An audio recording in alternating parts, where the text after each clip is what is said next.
अच्छा बिनिश आपकी जाने बात है, क्योंकि आजकल तो माशाल्लाह आपका कारोबार हाँ। उरूज पे पहुंचा हुआ है, उरूज पे पहुंचा हुआ है। कैसे मैनेज कर रही हैं आप ये सारी चीजें? बस कर लेते हैं, अब तो आदत सी हो गई है। It's been 18 years। अच्छा माशाल्लाह, आप खुद 18 की लग रही हैं। आपने बोल दिया इसको 18 इयर्स हुए हैं, अब आप खुद 18 की लग रही हैं। अब देखें, ऐसे झूठ नहीं बोल सकती मैं। नहीं, मुझे ये जो लग अच्छी रहा बात है, that means I am doing something nice in my business. Because अगर मैं ब्यूटी बिजनेस में हूँ और मैं यंग नहीं लग रही तो फिर I am not doing something right. अच्छा कुछ लोग ऐसे होते हैं ना जिनका बिजनेस होता है हेल्थ, जिम खोला हुआ होता है, खुद इतने मोटे होते हैं। हाँ। इसी तरह हमारे यहाँ कुछ ब्यूटिशियंस हैं, कुछ हाँ। वो ब्यूटी टिप्स दे रही होती है, बंदा बोलता है खुद भी अप्लाई कर लो भाई, थोड़ा सा खुद भी अप्लाई कर लो। True, हाँ, ऐसा true. होता है। होता है। राइट। हाँ बिल्कुल।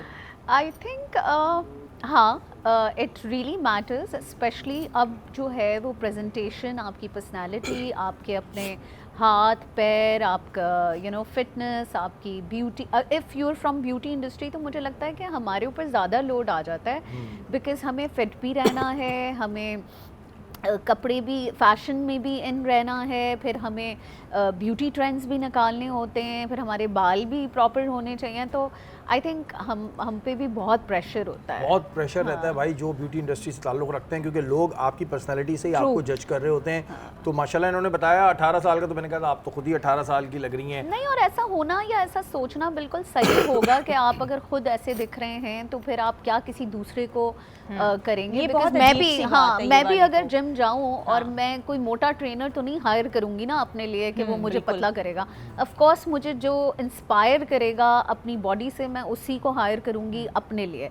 So same goes with beauty. अगर आप अपनी स्किन, अपने बाल को सही से मेंटेन नहीं कर रहे according to the trends, according to the they should look healthy, आपका मेकअप परफेक्ट होना चाहिए, तो फिर आप इंस्पायर नहीं कर सकते दूसरों को। True. बिनिश आपके करियर का आगाज़ कैसे हुआ? अब 18 साल माशाल्लाह आपको हो गए हैं, तो आपको कोई प्रॉब्लम्स आई घर से कभी कुछ कि भाई कहाँ जा रहे हो? अच्छा फुल जो करना है करो भाई।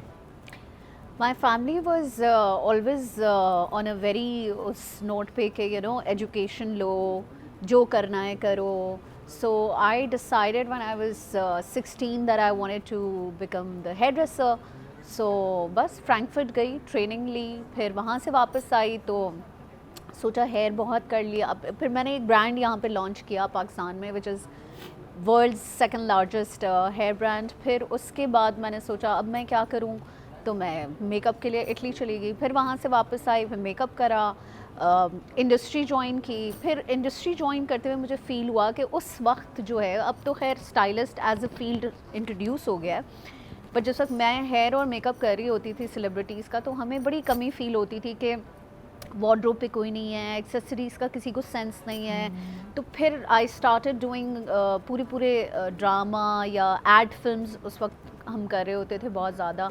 तो एड फिल्म्स के ड्रामा का पूरा वार्डरोब, एक्सेसरीज़, पूरी styling with hair and makeup फिर हम अच्छा पाकिस्तान में क्या अभी भी आप समझती हैं कोई ऐसे इंस्टीट्यूट हैं? क्योंकि अब ज़्यादा आपको हेयर सीखने के लिए कहीं जाना पड़ा, मेकअप सीखने के लिए इटली जाना पड़ा, अब यहीं जाते हैं। तो हमारे इन टाउन पाकिस्तान में स्पेशली कराची में कोई ऐसे हैं जो फिर उस लेवल का सिखा रहे हों?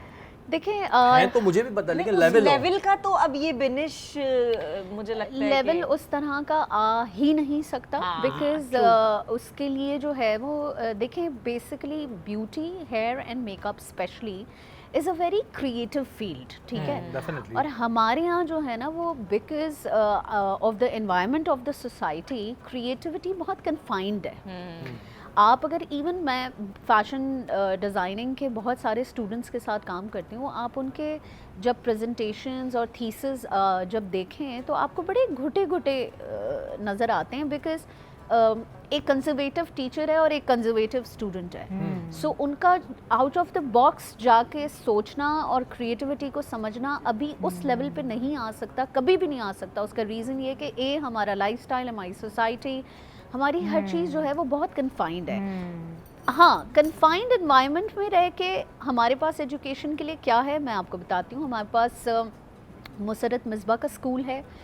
मुसरत आपा ने बहुत अच्छा एक बेसिक स्कूल खोला हुआ है, जिससे आप एक बेसिक ट्रेनिंग लेके कहीं भी जॉब कर सकते हैं। उसके अलावा there is an institute by Shamal Qureshi in Lahore by the name of Tony and Gaya academy. वहाँ से आप प्रॉपर हेयर ड्रेसिंग सीख सकते हैं अगर आप प्रॉपर एक अच्छा हेयर ड्रेसर बनना चाहते हैं। हाँ, लेकिन एडवांस लेवल के लिए आपको बाहर जाना पड़ेगा। मैं जिस ज़माने में काम सीखना चाह रही थी उस ज़माने में तो बेसिक भी नहीं था। हाँ बिल्कुल। लेकिन अब आप लोगों के लिए ये है कि बेसिक प्लेटफॉर्म्स अवेलेबल हैं। हाँ, एडवांस के लिए और out of the box creativity के लिए मैं समझती हूँ कि इस फील्ड में जो आना चाहता है वो एक दफ़ा बाहर का एक्सपीरियंस ज़रूर करे। एक दफ़ा बाहर का एक्सपीरियंस करें, थोड़ा यहाँ से कमाएं, फिर पैसे जमा Because करें, फिर बाहर जाएं। it just opens your mind and it takes your professionalism from here to here. आपका विजन बहुत ज़्यादा आपका broad vision रहता है। अभी change हो इतनी देर जाता से है। आपका सिर्फ आई मेकअप देख रही हूँ Oh, जो thank कि you. मतलब इतना माशाल्लाह एंड मैं जबरदस्त किया उनको हुआ है बता रही आपने। थी स्पेशली आपकी जो बात है ना कि आप अपनी स्किन टोन को रिप्रेजेंट लाइक आप बोलती हैं कि यार जो भी आपकी स्किन टोन है उसके हिसाब से मेकअप करें, बिल्कुल। एंड आप एजुकेट कर रही हैं लोगों को, ये बेस्ट चीज़ है। वरना This is the best short part. Classes हैं, मास्टर क्लास हो रही है, उतना लोगों को समझ में नहीं, नहीं वन डे वर्कशॉप्स में आप कभी मेकअप आर्टिस्ट नहीं बन सकते, मतलब वो वाला मेकअप आर्टिस्ट नहीं बन सकते जो आपके किसी चीज़ से आप एक हुनर से आप रोज़ी कमा लें। बिल्कुल, बिल्कुल। और दूसरी जहाँ तक आपने ये मेंशन की बात कॉम्प्लेक्शन की, I remember I took interest in doing the makeup courses from abroad because जब मैं यहाँ पे हेयर करती थी तो मेकअप जाहिर है कि कोई और कर रहा होता था, तो जब हम शूट्स कर रहे होते थे तो मुझे इतनी प्रॉब्लम होती थी उनको ये समझाने में कि ये आप बहुत गोरा कर रहे हैं या बहुत ब्राइडल टाइप मेकअप कर रहे हैं। फ़ोटो शूट्स के लिए एक डिफरेंट रिक्वायरमेंट होती है, एड फिल्म्स के लिए मेकअप की एक डिफरेंट रिक्वायरमेंट्स होती है। कैमरास आप देख लें किस ज़माने में हम जब शुरू करते थे तो उस वक्त जो है वो नॉर्मल कैमरास होते कैमरास थे, से आज अब तो- डिजिटल का भी एक लेवल ही डिफरेंट है, True. प्लस एडिटिंग बहुत डिफरेंट हो चुकी है। ऐसा ही है। सो मैंने तो ये सारे एराज खुद देखे हैं ना, from this camera to this camera का जितना सफ़र है।